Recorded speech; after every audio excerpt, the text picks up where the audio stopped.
Hey students, it's Emily Poole. Let's talk all about topic 4.6, Enlightened and Other Approaches to Power.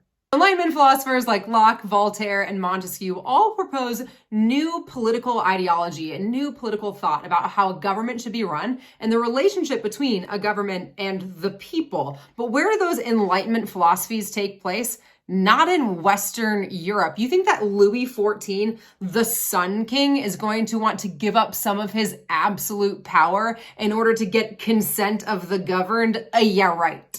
Instead, a lot of these new Enlightenment philosophies happen in Central and Eastern Europe. Let's talk about it. Let's contextualize a little bit. In 1713, the Pragmatic Sanction is passed. Charles VI, the Habsburg ruler at the time, did not have any male heirs, so this sanction allowed female heirs to rule over Habsburg lands at his death. And the female heir that took over and then ruled for 40 years is none other than Maria Theresa. When this happens, the Holy Roman Empire, this Habsburg rule in Central Europe, starts to shift east to Austria, which allows for the rise of Prussia. And as we remember from last unit, Prussia, Russia, and Austria were all gaining in power because they had partitioned Poland by the end of the 1700s. That brings me to the three enlightened absolute monarchs that I want to talk about right now: Catherine II, Joseph II, and Frederick II. Now, what's unique about these enlightened absolute rulers, sometimes called enlightened despots, is that they intentionally choose what Enlightenment philosophies they want to bring to their lands. Generally speaking, these enlightened monarchs have four things in common. They believe that the ruler should promote the good of the people, that people should have increasing access to education, that religious toleration should exist, and that, standardized legal codes, everyone being equal under the law, is important. While they are bringing in and allowing some enlightened philosophies, they are still ruling absolutely, and that is not going to go away anytime soon in these lands.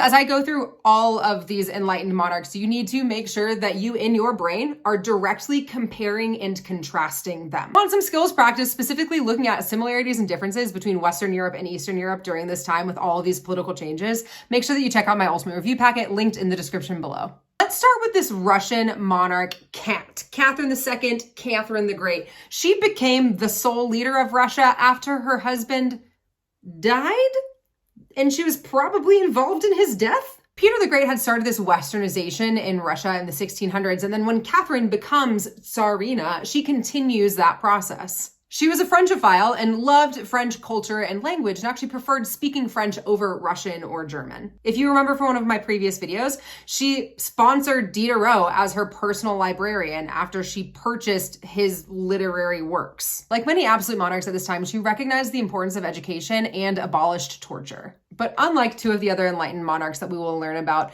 she doubled down on strong social structures by oppressing the serfs in Russia. Students, now remember, as Western Europe is creeping toward a market-based capitalistic economy, that is not the case in Eastern Europe. They're still deriving a lot of their wealth from agriculture, specifically through the use of serfdom. During Catherine's rule, there was an uprising by a Cossack named Pugachev, and she just squashed that uprising, which then served to solidify her rule and the extremely low status of peasants in Russia during her rule. All right, let's move on to Frederick II, aka Frederick the Great. Prior to Frederick II's reign, Prussia was emerging as a dominant military state, and Frederick II continues that. He says, "I am a servant of the state." I mean, he literally writes an essay called Anti-Machiavel, in which he critiques Machiavelli's The Prince chapter by chapter. Like Catherine, serfdom remains dominant in Prussia during his reign, but also like Catherine, he was a patron of Voltaire and as a result cared a lot about freedom of speech and religious toleration. And like Catherine, who quoted Beccaria on Crimes and Punishment, Frederick also recognized the importance of abolishing torture and setting up legal codes that, serve the benefit of the whole.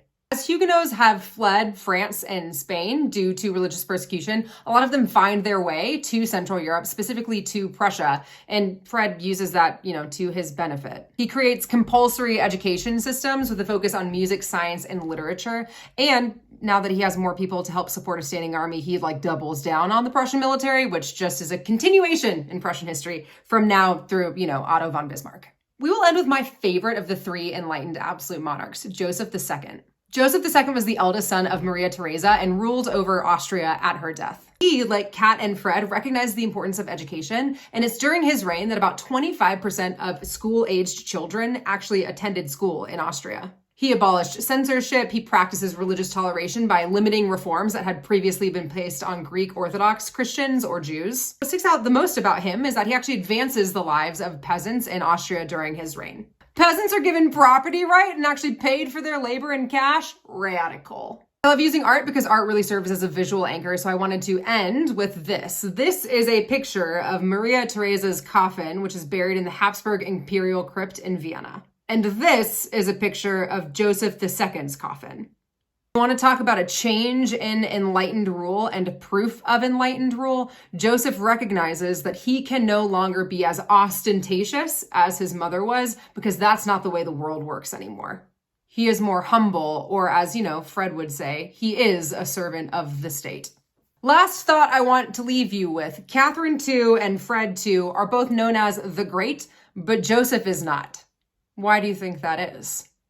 If I'm going to rank the three of them in the most enlightened, Joe would come first, Fred would come second, and Catherine would come third. While these French and English Enlightenment philosophers and their ideas really started to take root in Eastern Europe, not in Western Europe, by the 1800s, most places in Western Europe were practicing more religious toleration than they had before.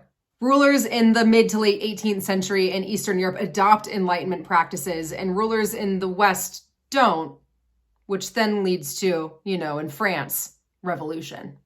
We'll get there when we get there. And as always, students, I hope this video helped. You can do it. I believe in you.